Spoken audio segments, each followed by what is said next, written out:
दोस्तों, मैं हूं डॉक्टर सुधीर शर्मा और जो हमारी श्रृंखला चल रही है जीवन जीने की कला को तैरना सीखने से समझें, उसका 5वां और अंतिम भाग आज मैं लेकर आया हूं आपके लिए, जिसका टॉपिक है लोगों का जुड़ना बिछड़ना। जीवन यात्रा में बहुत सारे लोग मिलते हैं हमें। कुछ जुड़े रहते हैं लंबे समय तक, कुछ जल्दी बिछड़ जाते हैं। हर रिश्ता कुछ अपनी खट्टी मीठी यादें छोड़ जाता है। कभी कभी किसी को याद करते हैं जो बिछड़ गया है, दिल खुश होता है, कभी दुखी होता है। इसी तरह से कुछ लोगों को आप चाहते हैं कि वो जिंदगी में रुके रहें, कुछ लोगों को चाहते हैं कि वो जितनी जल्दी विदा हो जाएं आपकी जिंदगी से उतना अच्छा है। ऐसा ही कुछ जब आप तैरना सीखने जाते हैं तब होता है। बहुत सारे लोगों से मिलना जुलना होता है। कोई 1 महीने के बाद 2 महीने के बाद तैरना सीखना छोड़ के चला जाता है। कोई पूरे सीजन तक आपके साथ तैरना सीखता रहता है। जिंदगी की ही तरह से कुछ लोग आपको पसंद आते हैं, कुछ उतने ज़्यादा पसंद नहीं आते। यहाँ भी किसी किसी के साथ दिल का रिश्ता मजबूत हो जाता है, लेकिन वो बिछड़ जाते हैं। सीजन ख़त्म हो जाता है, फिर बाद में लोग कभी भी नहीं मिलते। कुछ लोग हैं जो नापसंद हैं, लेकिन वो आपके साथ बार बार हर सीजन में लौट लौट के आते रहते हैं। तो दोस्तों, वीडियो के टॉपिक को ध्यान में रखते हुए आइए देखते हैं कि जीवन में या तैरना सीखते हुए ये जो मिलना और बिछड़ना जीवन का एक अभिन्न अंग है, इसको किस दृष्टिकोण से, किस समझ के साथ आप लें। तो पहले इस बात को समझते हैं तैरना सीखने की शुरुआत से। जो लोग आपके ग्रुप में शामिल हैं, आपके साथ तैरना सीख रहे हैं, उनके लिए पसंद और नापसंद वाला रिश्ता तो बनेगा ही बनेगा। इंसान का स्वभाव है इस तरह से जीवन के रिश्तों को बनाना। मिलना और बिछड़ना भी जो जीवन है, उसकी जो मूवमेंट है, उसका स्वभाव है, वो स्विमिंग पूल पे भी लागू होगा। लेकिन जरा मेरी बात पर ध्यान दीजिए।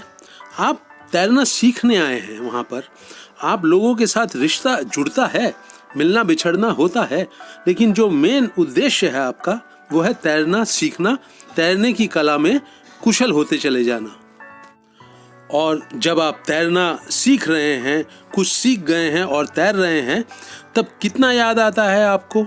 कौन मिला, कौन बिछड़ा, कौन खट्टी यादें दे गया, कौन मीठी यादें दे गया, किसको याद करके दिल दुखी होता है, किसको याद करके आप खुश होते हैं। ऐसा कुछ ध्यान तैरना करते हुए, तैरना सीखते हुए किसी को नहीं आता है।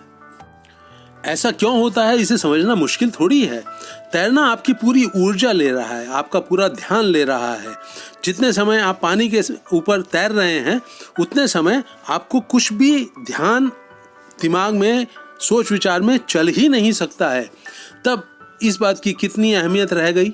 जो आदमी तैरना सीखने के अपने उद्देश्यों को समझता है, उसमें पारंगत होना चाहता है, तो कितनी अहमियत रह गई कि कौन आपको छोड़ गया, कौन आपके साथ जुड़ा हुआ है, किसके साथ आप खुश हैं, किसके साथ दुखी हैं। ये सब दूसरे दर्जे की बातें हो जाती हैं। पहले दर्जे की बात है, सबसे इम्पोर्टेंट बात है तैरना सीखने की कला में कुशल होते जाना। ये जो हमें यहाँ पर सीख मिली है, अब इसे जीवन के साथ जोड़कर देखते हैं। जीवन की कला में आप अच्छी तरह से, जीवन की धारा में अच्छी तरह से तैरें, उसका सबूत क्या होगा? सबूत होगा आपके जीवन में खुशी होगी। आप जो काम करते हैं उसको मन लगाकर करेंगे, आप अपनी एनर्जी वेस्ट नहीं करेंगे, आपके रिश्तों में मिठास होगी, आपके मन में सुख शांति का एहसास होगा।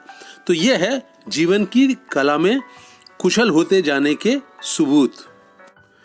तो जैसा तैरते वक्त होता है, जब आप तैरना शुरू करते हैं तो आपकी ऊर्जा, आपका ध्यान तैरने पर होता है।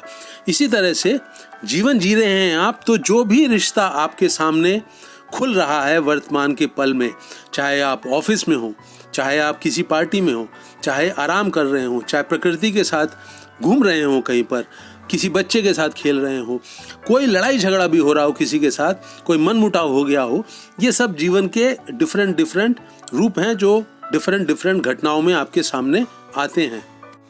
लेकिन समझने वाली बात यह है कि आप वर्तमान के पल में जीवन की धारा में बह रहे हैं। वहाँ पर कुशलता हासिल करने के लिए ये जो सोच विचार है, कौन अच्छा है, कौन बुरा है, कौन पसंद है, कौन नापसंद है, कौन आया, कौन बिछड़ गया, बिछड़ने वाला रुका क्यों नहीं, और जिसको रुकना था वो बिछड़ क्यों गया, ऐसा कोई विचार जो इंसान जीवन धारा में कुशलता से बहना चाहता है, जीवन जीने की कला में पारंगत होना चाहता है, ऐसा कोई विचार वो अपने भीतर इनवाइट नहीं कर सकता, उसको मजबूत जड़ें जमाने की सहूलियत नहीं दे सकता। तो अगर तैरना सीखने वाले के मन में कौन मिला कौन बिछड़ा, इससे जुड़े हुए विचार चलेंगे, जिसमें चाहे खुशी हो, चाहे दर्द हो, चाहे पीड़ा हो, तो उसका तैरना बिगड़ जाएगा, मुंह में पानी जाएगा, आंख में पानी जाएगा, पानी से एक टकराव शुरू हो जाएगा। इसी तरह से जीवन में कोई भी ऊंच नीच हो जाती है मिलने और बिछड़ने की। कोई आदमी तंग करता है, कोई पसंद आता है, पसंद आने वाला बिछड़ा तो दुख होना, उसके सोच विचार में डूबे रहना, आंसू बहाना, कोई बार बार तंग करता है तो अंदर ही अंदर कड़वाहट पैदा करना, गुस्सा और चिढ़ और नफरत पैदा करना, ये सब एनर्जी का दुरुपयोग है, अपने समय की बर्बादी है। आप जीवन जीने की कला में कुशल होना चाहते हैं तो इस तरह के सोच विचार को आप अपने भीतर जगह नहीं दे सकते। किसी अन्य व्यक्ति के साथ अगर चर्चा शुरू हो जाती है जो आपके जीवन में जुड़ा हुआ है या बिछड़ गया है, तो आप बातें कर सकते हैं, लेकिन अकेले बैठकर खाना खाते हुए, सोते हुए आप खुश हों या दुखी हों, ये एक ही सिक्के के दो पहलू हैं। दोनों में ही आप अनावश्यक रूप से ज़रूरत नहीं और एनर्जी बर्बाद कर रहे हैं, अपने भीतर एक तरह का डिस्टरबेंस पैदा कर रहे हैं। तो दोस्तों, आप तैरना सीख जा रहे हैं तो तैरने की कला में पारंगत बने। आपको जीवन मिला है, जीवन धारा में बहने में अपनी कुशलता आपको जरूर प्राप्त करनी ही है। आप पूरी ईमानदारी से, पूरे होश और हवास के साथ, पूरी अटेंशन के साथ, अपनी सारी ऊर्जा देते हुए, पूरा जो भी आप कर रहे हैं, जिस भी रिश्ते के साथ आप जुड़े हुए हैं, उसमें पूरा दिलचस्पी लेते हुए आप जीवन की जो कला है उसमें निपुण बनिए। वो करीबी जो बिछड़ गया है, वो इंसान जो आपको तंग करता है, परेशान करता है और जुड़ा हुआ है, इसके बारे में सोच विचार को विदा कीजिए। जैसा तैरने वाला इनके बारे में सोच नहीं सकता, बिल्कुल इसी तरह से आप भी जो जीवन जीने की कला में निपुण होना चाहते हैं, अपने आप को इतना अटेंशन से जिएं कि आपके मन में भी इस तरह के सोच विचार बिल्कुल जड़ें ना जमा सके। मुझे उम्मीद है कि मैंने आपसे जो साझा किया है वो आपको उपयोगी लगेगा और इसे आप अपने जीवन में उतारेंगे। इस वीडियो को प्लीज़ लाइक भी करें और अपने करीबी लोगों के साथ व्हाट्सएप ग्रुप वगैरह में शेयर भी करें। अपनी राय और सुझावों से मुझे अवगत कराएं कमेंट सेक्शन में लिखकर। मेरे YouTube चैनल हैप्पीनेस सीक्रेट को सब्सक्राइब करें और अपने करीबी लोगों से भी कराएं। इस वीडियो को अंत तक वॉच करने के लिए आपका बहुत बहुत धन्यवाद।